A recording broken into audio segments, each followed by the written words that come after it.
que dijimos que lo íbamos a resolver hoy en clase.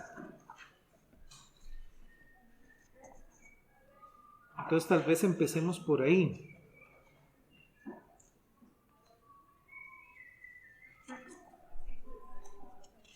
Ese es un ejercicio interesante porque es parecido al que hemos venido resolviendo, pero tiene un punto delicado que es con respecto a el infinito.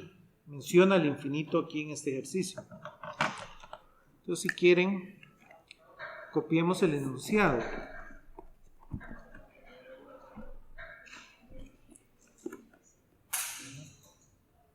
Dice, un objeto está colocado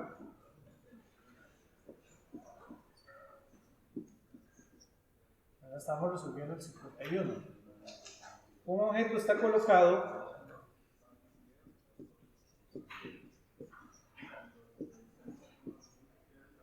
a 12 centímetros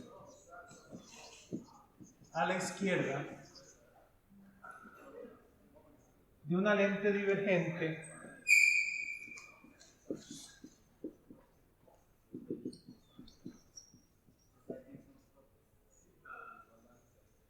con una distancia focal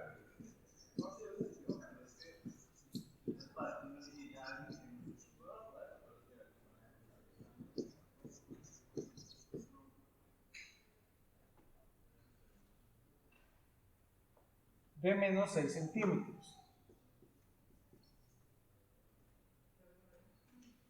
Una lente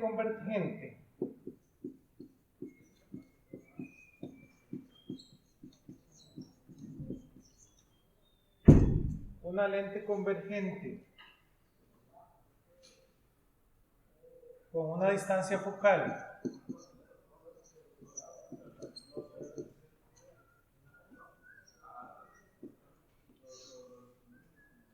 de 12 centímetros se coloca a una distancia de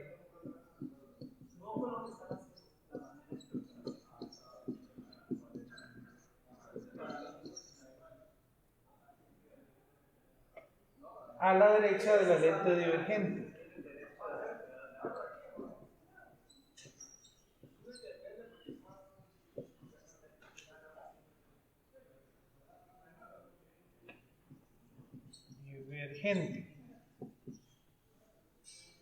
Encuentre la distancia de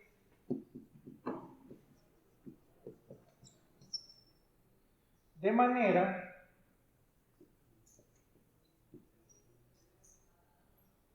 que la imagen final quede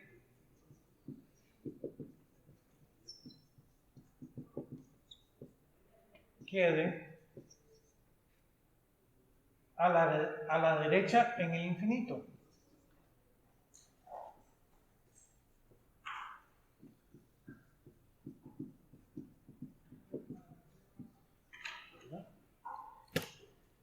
Entonces, eso es algo que puede pasar, ¿verdad? Que nos puede pasar en estos problemas. Puede ser que la imagen quede en el infinito, el cual no hay ningún problema, ¿verdad? Ese ejercicio no tiene nada extraño. Vamos a ver qué significa estar en el infinito, ¿verdad? Vean que ya ustedes lo pueden ir pensando, ¿verdad? ¿Se acuerdan que en nuestra ecuación de lente, ¿verdad? Del constructor de lente lo que tenemos es 1 entre la distancia, ¿se acuerdan? Entonces básicamente eso sería 0, ¿lo ven? Eso es lo que estamos diciendo. Si 1 entre Q es 0, es como si Q estuviera en el infinito, ¿lo ven? Entonces ya de una manera eso es lo que nos está alentando el problema. Hagamos un pequeño diagrama para entenderlo mejor, ¿verdad? Vean que vamos a tener, como siempre, nuestro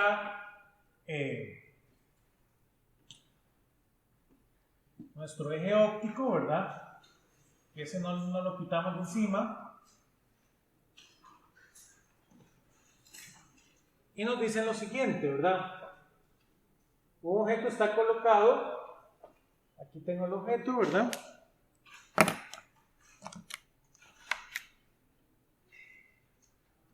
un objeto está colocado a 12 centímetros de una lente divergente. Entonces tengo aquí mi lente divergente, ¿verdad? ¿Se acuerdan que así dibujábamos una lente divergente? Con una distancia focal de menos 6 centímetros. Una lente convergente con una distancia focal de 12 centímetros se coloca a una distancia D a la derecha de la lente divergente, ¿verdad? Entonces ahora aquí viene una convergente. Y decimos que esta distancia es D. ¿Verdad? Donde esta tiene un foco de 12 centímetros, ¿verdad? Es convergente. De manera que la imagen final queda a la derecha en el infinito, ¿verdad? Entonces, la imagen final quedaría por acá, donde esta distancia es infinito, ¿verdad? Este Q2 es infinito.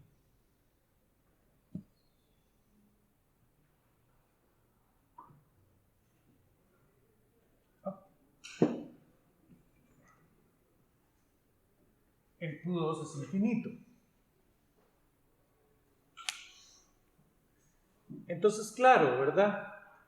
Vamos a resolver este problema. Lo primero que vamos a hacer, como les dije, uno estudia el caso de cada lente, ¿verdad? Este va a ser el F1, este va a ser el F2. Entonces, veamos. Estudiemos este primer lente, ¿verdad? Veamos dónde generaría una imagen este primer lente, ¿verdad? Eso lo sabemos a partir de la ecuación del constructor de lentes, ¿verdad? Que asegura que 1 entre P1 más 1 entre Q1 debe ser igual a 1 entre F1. Vean que nosotros conocemos el valor de P1, ¿verdad? Porque en el ejercicio nos lo dice, que está a 12 centímetros, ¿verdad? Entonces realmente esta distancia, que es P1, es 12 centímetros. Entonces de aquí puedo despejar Q1, ¿verdad? Entonces vean que eso implica que Q1 va a ser igual a menos... No. Va a ser igual a F1, P1 dividido F1, P1 dividido entre P1 menos F1. ¿Verdad? Simplemente despejé Q1 de acá, ¿verdad? Vean que como ya tengo todos los datos, puedo sustituir, ¿verdad? Entonces vean que F1 es negativo, vale menos 6 centímetros. P1 vale 12 centímetros. Dividido entre menos 6 centímetros menos 12 centímetros. Vean que eso me da que Q1 es igual a menos 4 centímetros.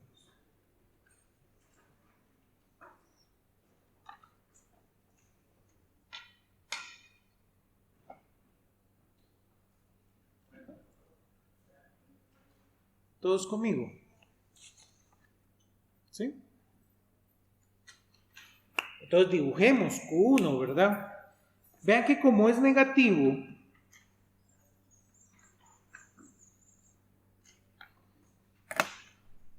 voy a dibujarla acá. Como es negativo, es virtual y queda en esta dirección, ¿la ven? Donde esto sería la distancia Q1. Eso es lo que me está diciendo ese resultado. Ahora, esta imagen la va a ver el otro lente y va a generar una nueva imagen que está ya en el infinito.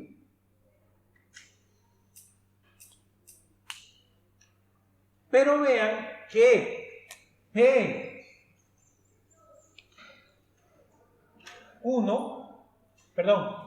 P2, ¿verdad?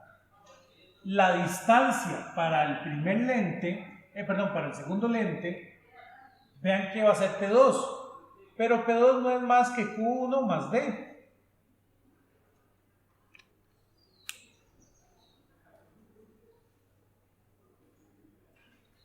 Realmente Q1 aquí en valor absoluto, ¿verdad?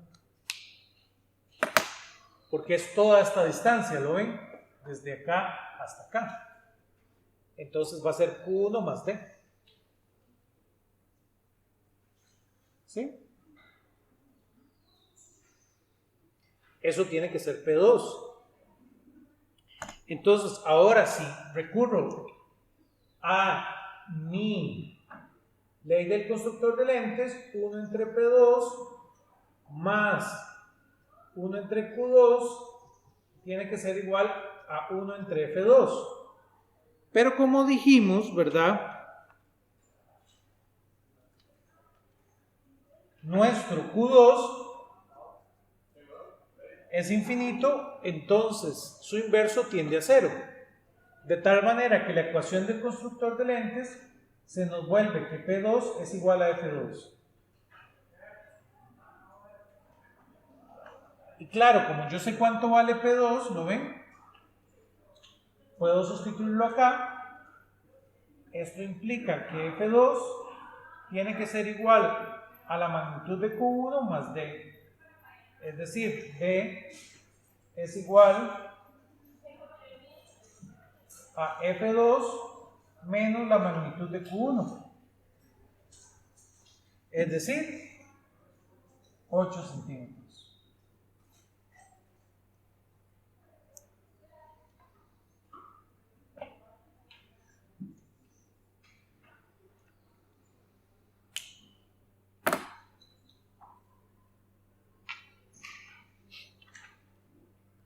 ¿Todos conmigo? Preguntas con este ejercicio.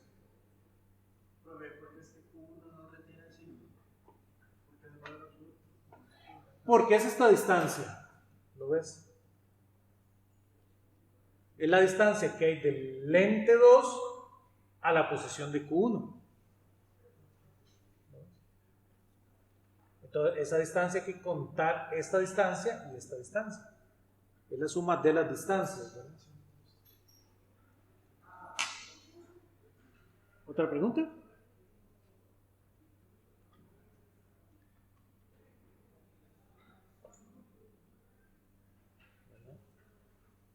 Todos conmigo, acuérdense que la idea es esa, ¿verdad? El objeto genera una imagen, esa imagen es la que ve el otro lente, ¿verdad? Y si hubiera un tercer lente pasa lo mismo, ¿verdad? Entonces, este genera una imagen, ¿verdad? Y el otro lente ve esa imagen, ¿verdad? Y así cuantos lentes tenga, ¿verdad? ¿Todos de acuerdo? Es un proceso en serie, ¿no? Uno detrás de otro, uno detrás de otro. Preguntas.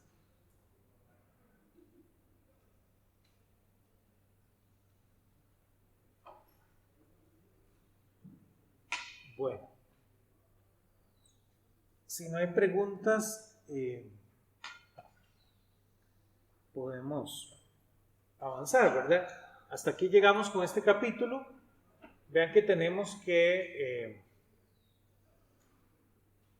seguir avanzando, ¿verdad? Porque el tiempo premia. Vean que vamos a saltar al capítulo 36. Vamos a seguir hablando de óptica, ¿verdad?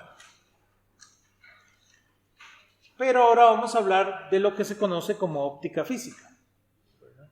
Todo esto que vimos hasta ahorita se le conoce como óptica geométrica, ¿verdad? Entonces vamos a hacer un salto a lo que conocemos como óptica física.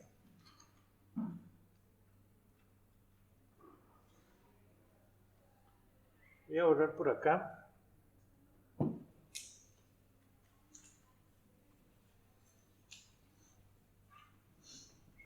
Para empezar.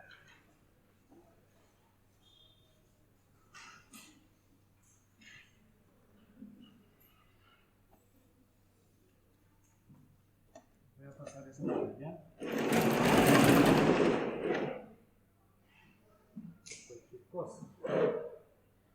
Entonces vean que vamos a hablar del capítulo 37, en particular, del capítulo 36. Se le llama se llama óptica ondulatoria.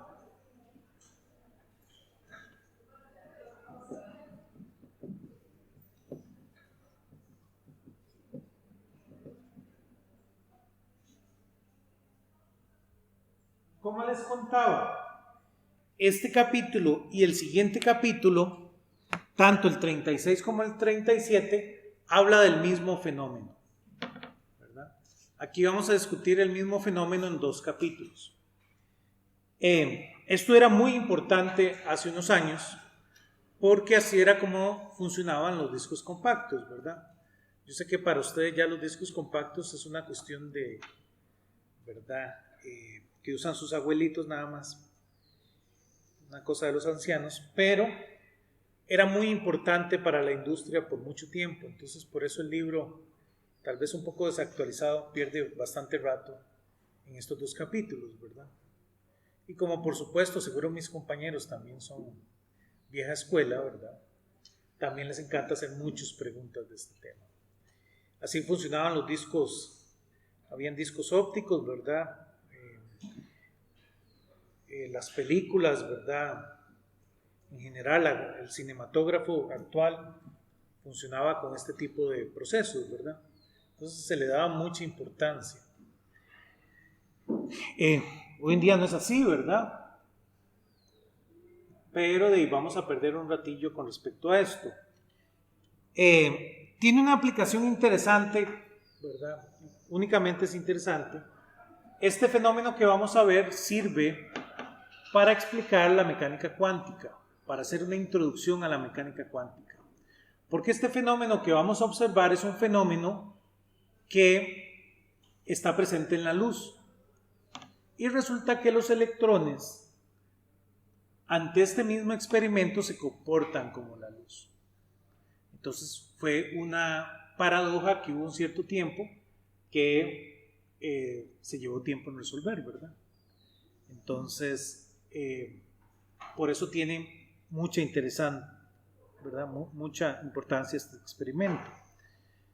Pero ya para su vida cotidiana es un experimento un poco lejano, ¿verdad? Como les digo, los 2 capítulos son exactamente el mismo fenómeno, simplemente en 2 condiciones distintas. Hablemos del experimento como tal. Eso es 36.1.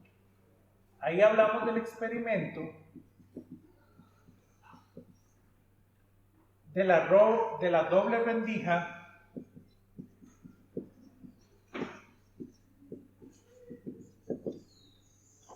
de Young.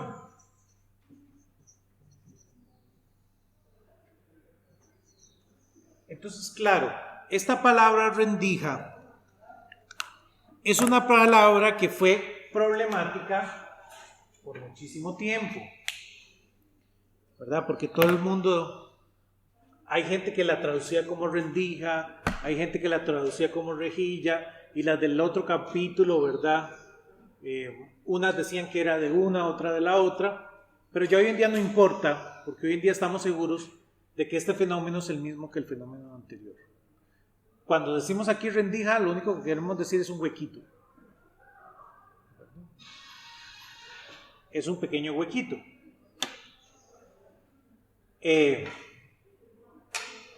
Entonces, en este experimento lo que tenemos son 2 huequitos, ¿verdad? Esta es una forma muy rimbombante de decir 2 huequitos, que no tiene más significado y ustedes no se tienen que preocupar por la terminología. En este experimento lo que tenemos es básicamente 2 huequitos ahí. Entonces, lo que John estaba haciendo, ¿verdad?, Este era un chavalo bastante interesado en la óptica, era iluminando cosas. De este experimento, si yo pongo una pantalla al final, ¿verdad? Tengo dos huequitos, como pensar aquellas dos ventanas. Igual, ¿verdad? Dos huequitos. ¿Qué pasa si ahora pongo una pantalla al final?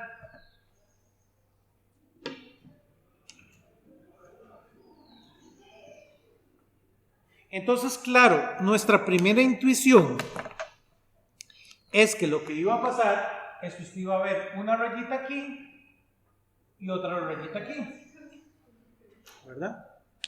Debido a las ventanas. Pero por supuesto, ¿verdad? Porque la naturaleza se empecina en decir que nosotros tenemos una mala intuición, eso no es lo que pasa, ¿verdad? Por eso también es muy interesante este experimento, ¿verdad? Ustedes saben que el ser humano tiene una muy mala intuición de la naturaleza. Por eso es que la física es tan, ha sido tan exitosa, ¿verdad? Porque la física violenta la intuición, de alguna manera. Si yo les digo a ustedes que inventen números al azar, ¿verdad? Es un ejemplo muy bueno. Ustedes no son capaces de escribir una lista de números al azar. Yo les pido 8 números al azar y ustedes no son capaces de generar 8 números al azar, ¿verdad? De esta forma se detecta a las personas que inventan la contabilidad de las empresas. Porque lo que nosotros entendemos como azar no es azar, ¿verdad?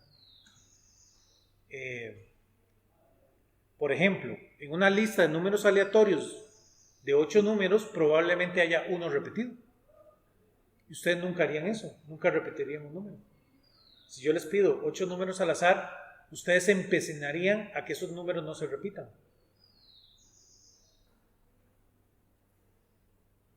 Y resulta que no, que números aleatorios se pueden repetir, ¿verdad?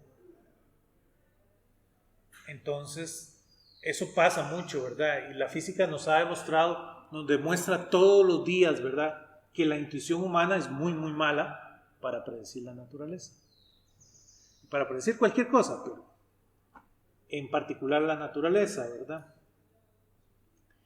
Vean que lo que sucedió en este experimento es diferente. Esta persona vio un patrón.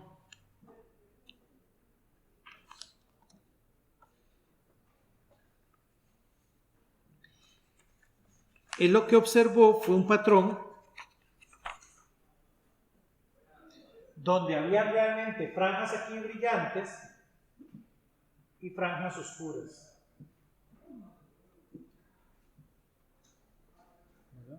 Vio un montón de franjas. Y la física de ese momento no fue capaz de explicar por qué aquí iban a haber un montón de franjas. Y por supuesto, nos devolvimos a los libros, ¿verdad? Nos devolvimos a trabajar y pudimos crear un modelo para entender eso. Básicamente lo que sucede es que cuando viene aquí el frente de onda, ¿verdad? Viene un frente de onda plana y pasan por estos dos huequitos. ¿Se acuerdan que habíamos dicho que cada punto de un frente de onda era como si fuera una fuente nueva? ¿Se acuerdan? Entonces lo que pasa aquí es que cada uno de estos que logra pasar por aquí se vuelve una fuente nueva. Pero ahora tenemos dos fuentes, ¿lo ven?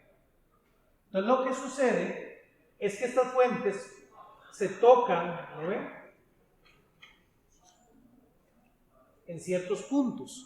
En esos puntos pueden haber interferencia. ¿Lo ven? Si van con la misma fase se interfieren y si van con la misma y se van con fases distintas se pueden destruir. Entonces realmente a esto que queda aquí se le conoce como un patrón de interferencia.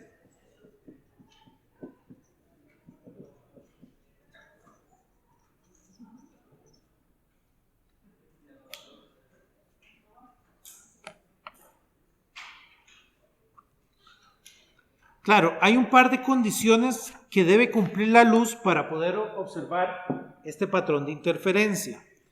Debe ser luz monocromática.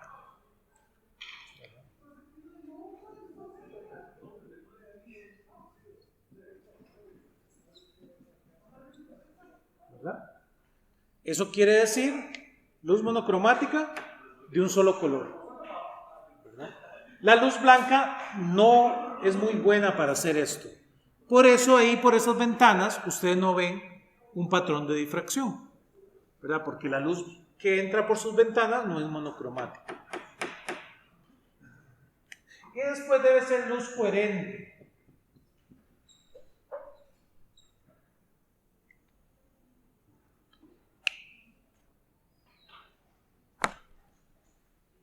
Coherente, lo que queremos decir es que su fase no puede variar en el camino. ¿Lo ven? Esta onda que viene aquí expansiva no puede variar su fase en toda esta expansión. ¿Verdad? De la forma que generamos luz monocromática, la forma más fácil de generarla es de forma coherente, ¿verdad? Hay formas incoherentes de generarla, ¿verdad? Pero la forma más fácil es generarla de forma coherente. Entonces casi que están relacionadas, ¿verdad?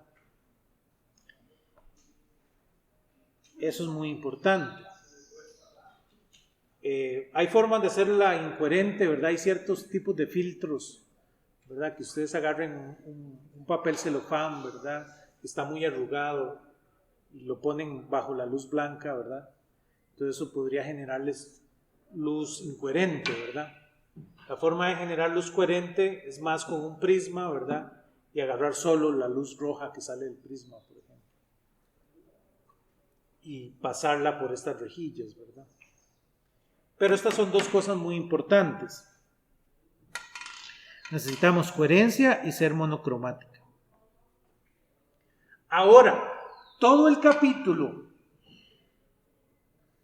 37, el que sigue, es ver el caso donde la longitud de onda es parecida al tamaño del huequito.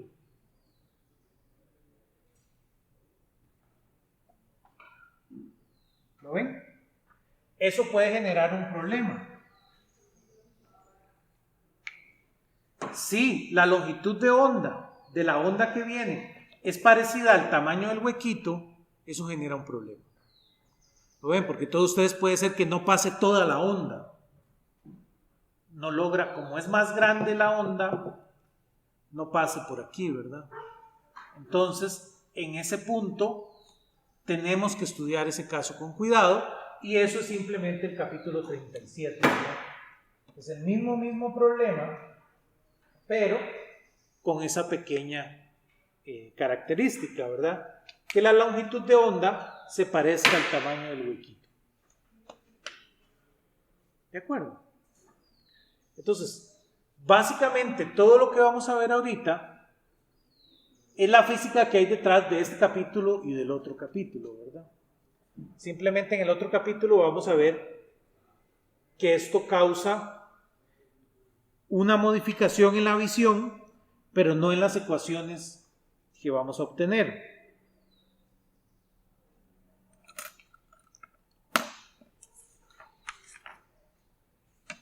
Demos un paso más, ¿verdad? Vamos a hablar de 36.2. 36.2 habla del modelo, ¿verdad?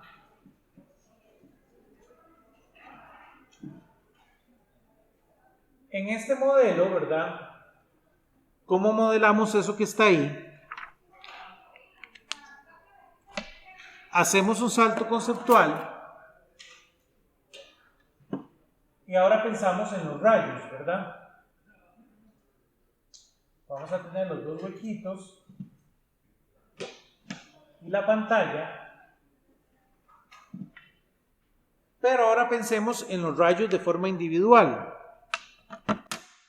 Vamos a decir que la distancia que separa a los dos huequitos le vamos a llamar D.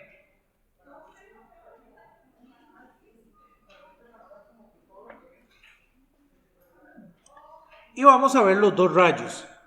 Por ejemplo, pensemos en un punto aquí, en un punto P. Y entonces de cada huequito va a salir un rayo.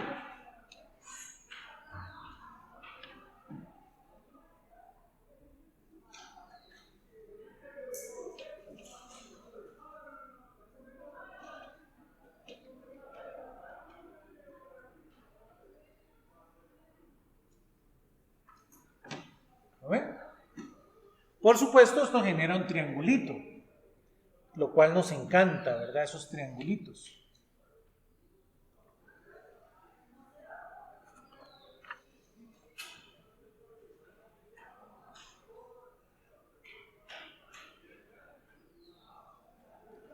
Porque ahí podemos dibujar angulitos y ese tipo de cosas. Vean que también vamos a definir aquí una distancia que le voy a llamar Y. Esa es una distancia que va desde aquí, desde el centro, hasta el punto. Y a esa distancia le llamo Y. Esa viene desde el centro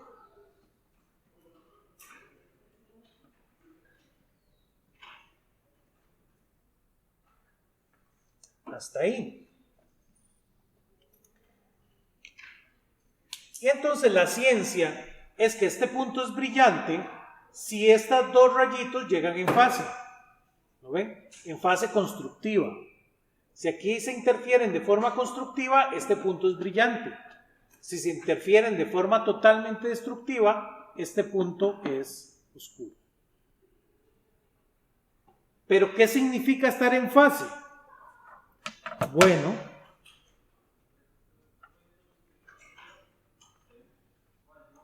eso es lo que tenemos que analizar. Vean que la diferencia de los rayitos, que básicamente es R2 menos R1, yo la puedo visualizar en ese problema. Voy a unir el centro con el punto P. Aquí es donde esto se pone interesante. Y este ángulo que está aquí le voy a llamar el ángulo zeta. Esto se pone interesante porque si yo hago un ángulo de 90 grados aquí, ¿lo ven?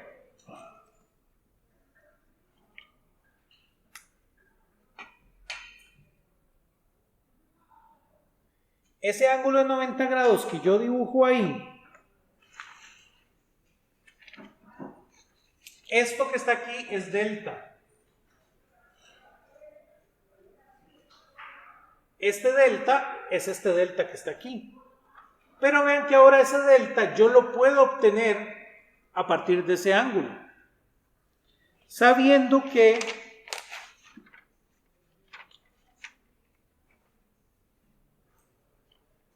¿lo ven?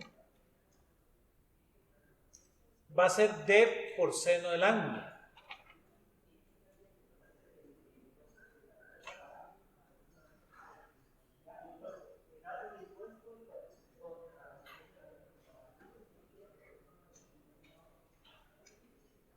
¿Lo ven? Porque este ángulo que queda aquí es este mismo ángulo que queda aquí. Entonces, D va a ser la hipotenusa.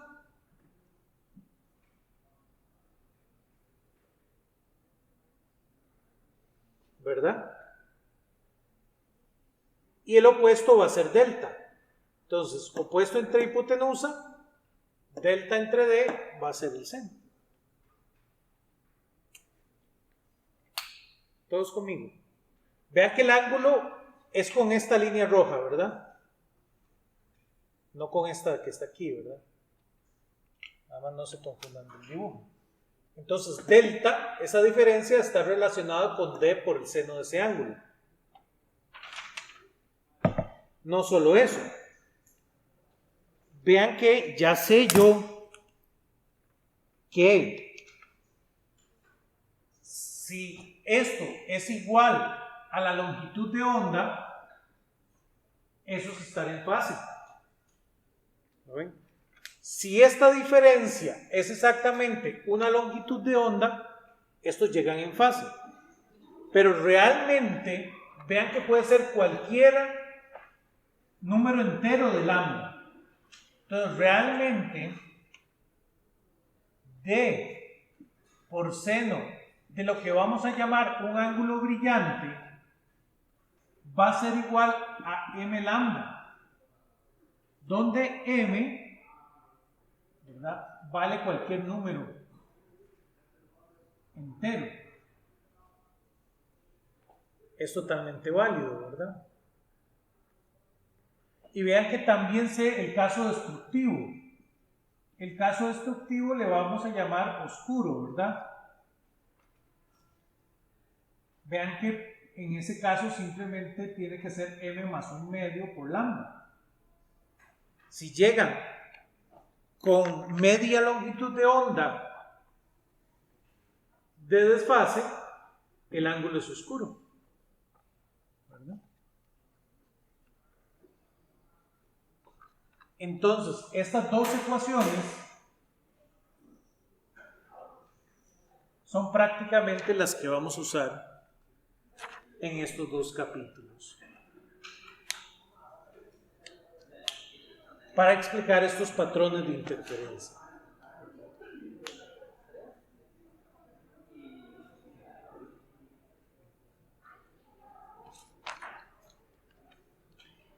Vean que también podemos obtener esta distancia y, porque vean que la tangente de ese ángulo es simplemente y por la separación de la pantalla y los huequitos, que le voy a llamar L. Entonces simplemente va a ser y entre L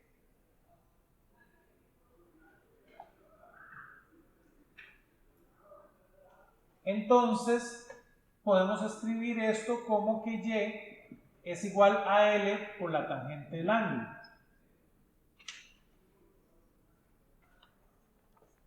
Esta es otra ecuación importante. Resulta que como esta distancia es grande comparado con esta distancia, muchas veces esa ecuación se puede aproximar. Exactamente cuando el ángulo es menor a los 4 grados, ¿verdad? Si ese ángulo es menor a los 4 grados, toda tangente se puede ver como el seno del ángulo.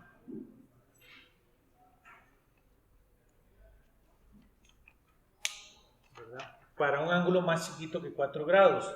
Entonces vean que el seno del ángulo realmente ustedes lo tienen aquí. Entonces esta ecuación la pueden reescribir a partir del seno del ángulo, pero solo cuando los ángulos son menores a 4 grados. Esto es algo importante, es algo que tienen que tener en sus cabezas, ¿verdad?, para toda su vida, pero es algo que tienen que saber cuándo usarlo, ¿verdad? Todos los estudiantes siempre quieren meterle el tractor, ¿verdad? Siempre dicen, ay, profesor, ¿puedo usar la aproximación de ángulos pequeños? Bueno, a usted le toca calcularlo, ¿verdad? Tiene que ver si el ángulo cita es menos que 4 grados, entonces ahí puede usarlo. Si no se siente seguro, mejor no la use, ¿verdad? ¿Todos de acuerdo? Preguntas.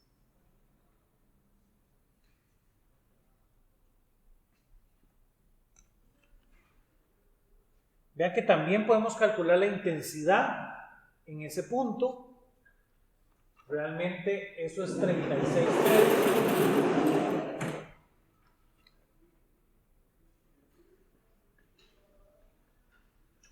Hablamos de la intensidad del patrón de interferencia.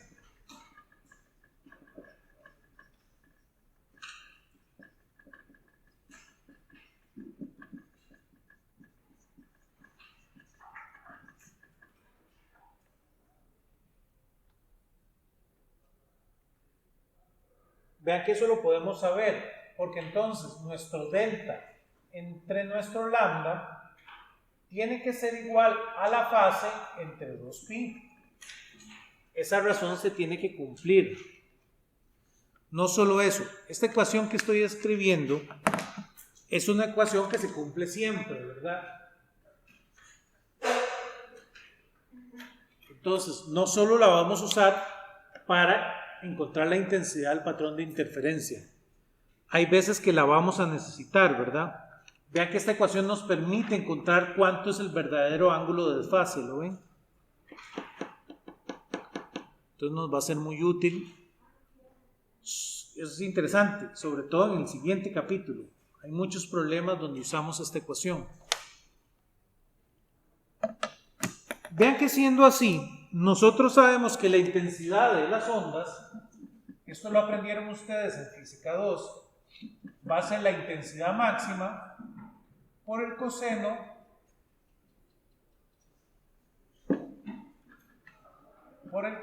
cuadrado de la fase medios. Pero vean que yo ya sé cuánto vale la fase. Ese es un resultado que ya conozco de estas ecuaciones, ¿verdad? Entonces vean que el I simple va a ser el I máximo, ¿verdad? Que es la intensidad de la luz con la que yo estoy radiando, va a ser igual a coseno cuadrado de pi d por seno del ángulo dividido entre lambda. Y esa va a ser nuestra ecuación para la intensidad.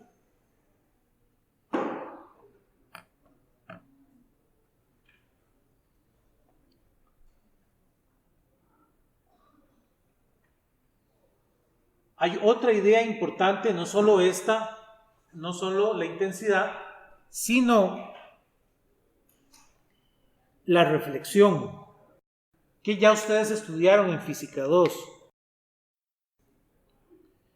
La reflexión de las ondas. Entonces, en 36.4 hablamos del cambio de fase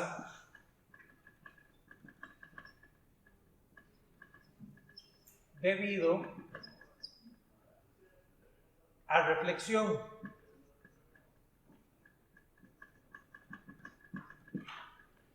Yo este mismo experimento, yo lo podría hacer cambiando esta línea punteada por un espejo.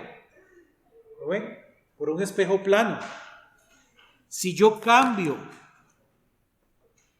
todo esto que está aquí por un espejo plano, vean que es el mismo fenómeno, porque este huequito se ve aquí reflejado y la emisión acá azul se ve del reflejo. Entonces, si yo cambiara esa línea punteada por un espejo, vuelvo a tener el patrón de difracción. Pero en ese caso le llamamos que hay reflexión, pero hay casos donde tengo cambio de fase, ¿verdad? Eso ustedes ya lo aprendieron. Cuando ustedes en Física 2 tenían una cuerda y mandaban una onda, iba a depender cómo era este nodo. Si ese nodo se podía mover o no, así iba a ser la reflexión, ¿verdad? Entonces, para nuestro caso, si N1 es menor a N2, ocurre un cambio de fase de 180 grados. Eso ya ustedes lo habían visto, ¿verdad? Cuando ustedes venía aquí la fase y pegaba en este punto y se devolvía, pero ahora con un cambio de fase. Esto para que aquí en este punto, ¿verdad?, fuera cero el movimiento. A esto le llamaban un punto rígido.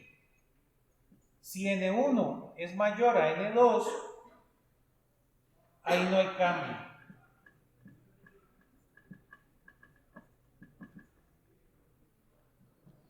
¿verdad? Eso era lo mismo que yo enviara un pulso, pero ahora se pudiera mover este punto. Entonces, como ese punto se puede mover, viene el pulso y el otro se devuelve idéntico el pulso. Eso ustedes ya lo habían visto en Física 2.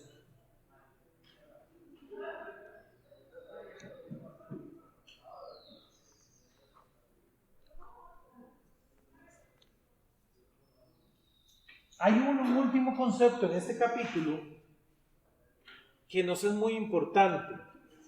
Alguien dijo, vean, qué interesante.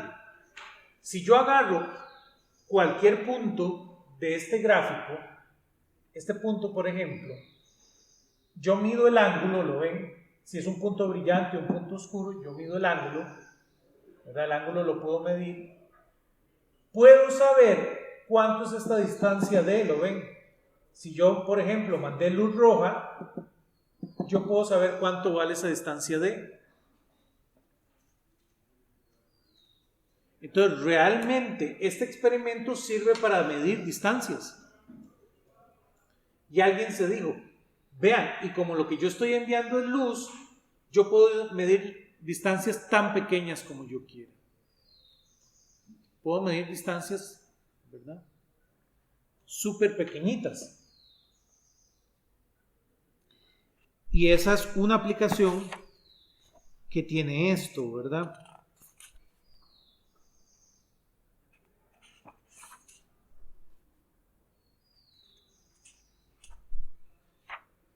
Esta aplicación fue la que permitió medir ondas gravitacionales, ¿verdad? Ustedes saben que las ondas gravitacionales son el futuro de la humanidad, ¿verdad? Es la cosa experimental más importante que hemos descubierto desde que los humanos están en este planeta. Las ondas gravitacionales permiten, ¿verdad? Ustedes saben que la luz que viene del Big Bang solo es posible en el momento que se inventó la luz, ¿verdad? En el momento en que se creó la luz. ¿Lo ven? Cuando no había luz, ustedes no pueden saber nada del Big Bang. Entonces, resulta que las ondas gravitacionales, ¿verdad? Que es la luz que produce la gravedad, por decirlo de una manera romántica, es la única forma que podemos ver el Big Bang, el inicio de todo, ¿verdad? De todo lo que existe. Ese, por mucho, es el descubrimiento del siglo XXI, ¿verdad? Ustedes saben que el premio Nobel de Física del año anterior, no el de este año, sino el año anterior, se dio a ese descubrimiento. Y vean que esas ondas, como son ondas súper viejas, tienen una longitud de onda muy, muy chiquita. ¿Lo ven? Pero súper, súper pequeña. Y gracias a este experimento, ¿verdad?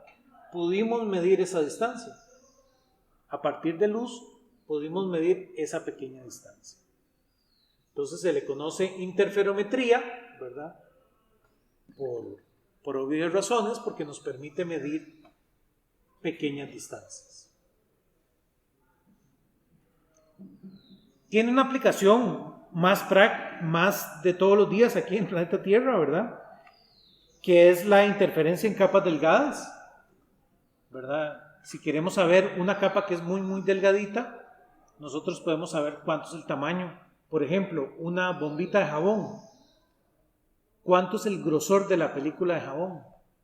¿Cómo hace usted para no reventar la pompa, ¿verdad? Para poderla medir. Bueno, se hace por este mismo experimento, ¿verdad? Por eso es muy interesante. También para los químicos, ¿verdad? Yo sé que hay gente que sigue interesada en la química, ¿verdad? Después de haber llevado estos hermosos cursos de física. En los químicos también esto sirve para medir la distancia en los cristales. La distancia entre los cristales se mide realmente con este mismo proceso, ¿verdad? Entonces usted compra un gran aparato que se llama un interferómetro, que lo que tiene el interferómetro es esto dentro de él. Ahí adentro lo que tiene es este pequeño experimento. Y nuevamente, volvamos a lo mismo, ¿verdad? ¿Por qué hay que pagarle a los físicos para que piensen tonteras? Bueno, porque gracias a los interferómetros hoy en día podemos saber cuáles son los químicos que hay en las pastillas que ustedes toman, ¿verdad? Podemos saber el tipo de sangre de las personas. Simplemente porque un físico, ¿verdad? Loquillo ahí, vean que se puso con 2 huequitos y un prisma. 2 huequitos, un prisma y una candela. Y se puso a jugar con eso y hizo un montón de matemáticas, ¿las ven? Y ese montón de matemáticas hoy nos sirven para saber si el compuesto químico que hace un químico o una química, ¿verdad?, es correcto. ¿Lo ven? ¿Y qué cosas tiene adentro? Con eso podemos agarrar e ir allá a la selva del Amazonas, ¿verdad? No sé si han visto la película de Sean Connery. Usted puede ir allá al final del planeta, ¿verdad? Y se van y encuentran una flor que cura el cáncer. Bueno, ¿qué pasa si esa flor no la vuelven a encontrar nunca más? ¿Se acabó la cura contra el cáncer? No, resulta que usted agarra, la hace polvo, la mete en un interferómetro, ¿verdad?, en un difractómetro de rayos X, ¿verdad?, una palabra más sexy para este dibujito, y esto le da todos los elementos químicos que tiene esa flor que cura el cáncer. Gracias a que unos físicos ahí en una universidad, sentados, ¿verdad?, dejándose crecer la barba, lograron ese dibujito que está. Entonces, no hay que olvidar eso, ¿verdad? Esas son 2 grandes aplicaciones que tiene esto. Volvamos a la aplicación de las películas delgadas. Lo que pasa es que voy a tener que borrar.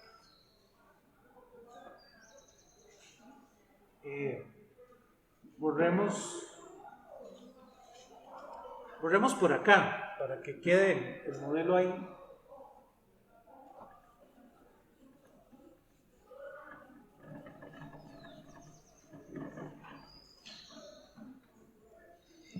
En el caso, a esto le vamos a llamar interferencia de capas delgadas. Y eso es 36.5.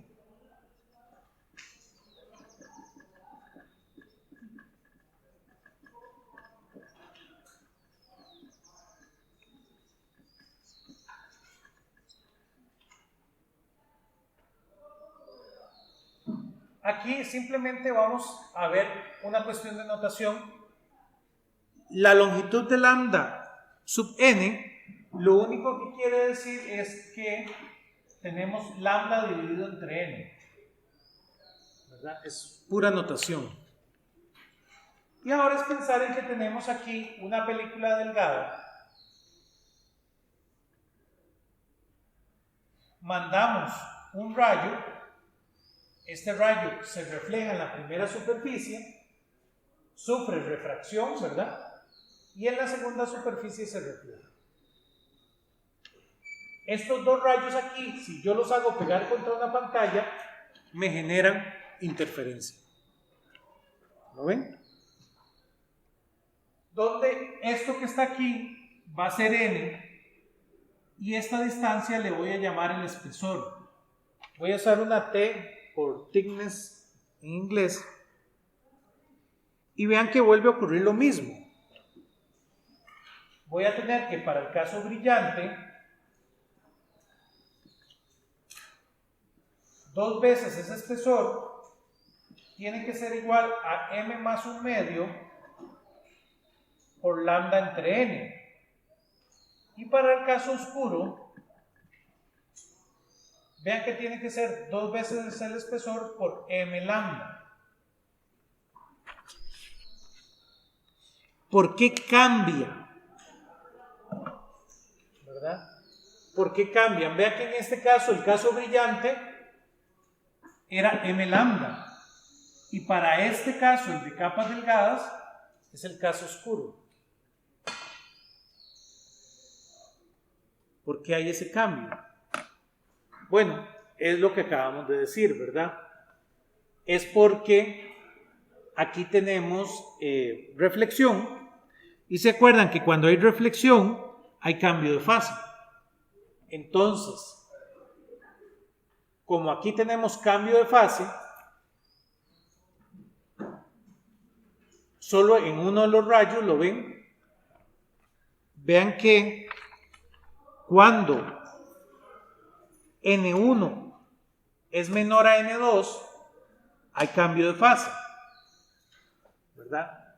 Vean que aquí N1 es menor a N2.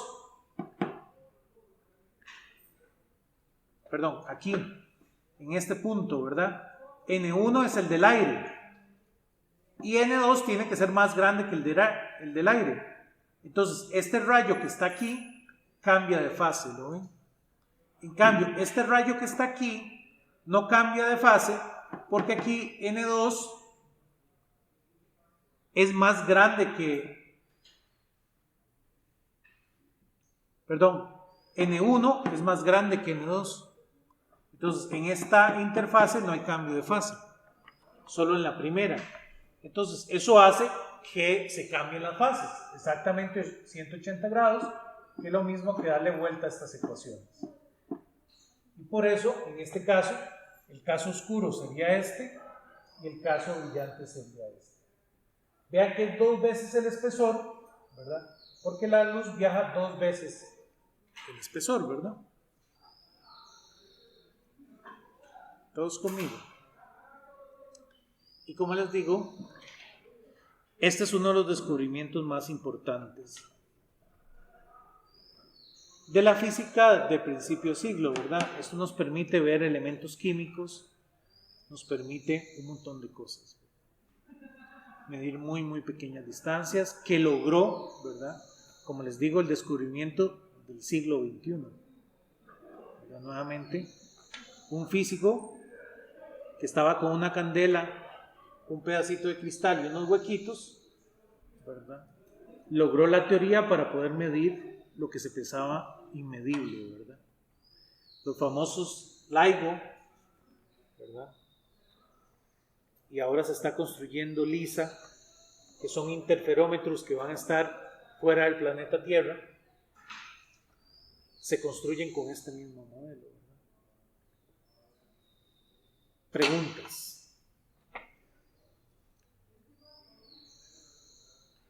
Vean que podemos dejar la tarea, ¿verdad?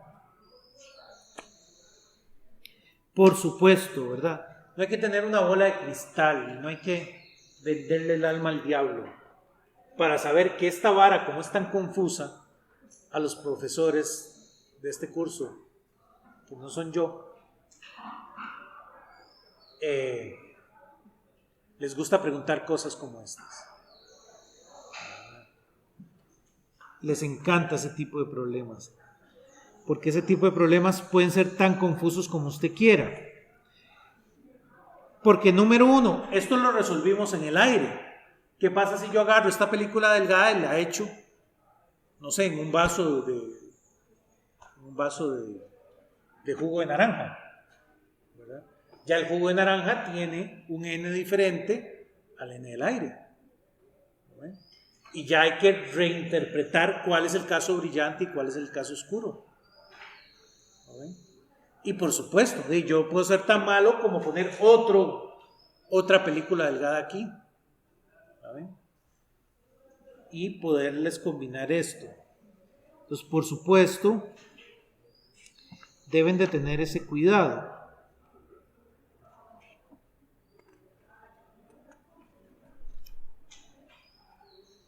Entonces, de tarea,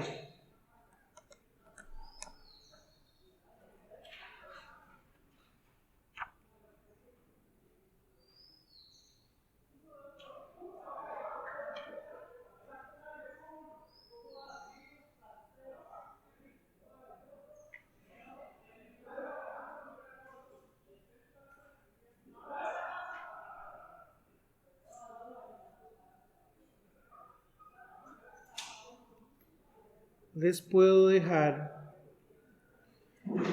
el ejercicio 13, que es el tradicional, ¿verdad? 3613. Si no preguntan esto, preguntan algo como 3613. Después, si quieren ver algo complicado, pueden ver 3626. Y este lo preguntan mucho, algo como, no como el 40, ¿verdad? El 40 es uno de esos ejercicios de por qué no ocurre, pero sí, el principio físico detrás de 40 es como les encanta preguntar este tema de películas delgadas. Entonces veamos el 40 y lo dejamos de tarea. ¿Todos de acuerdo?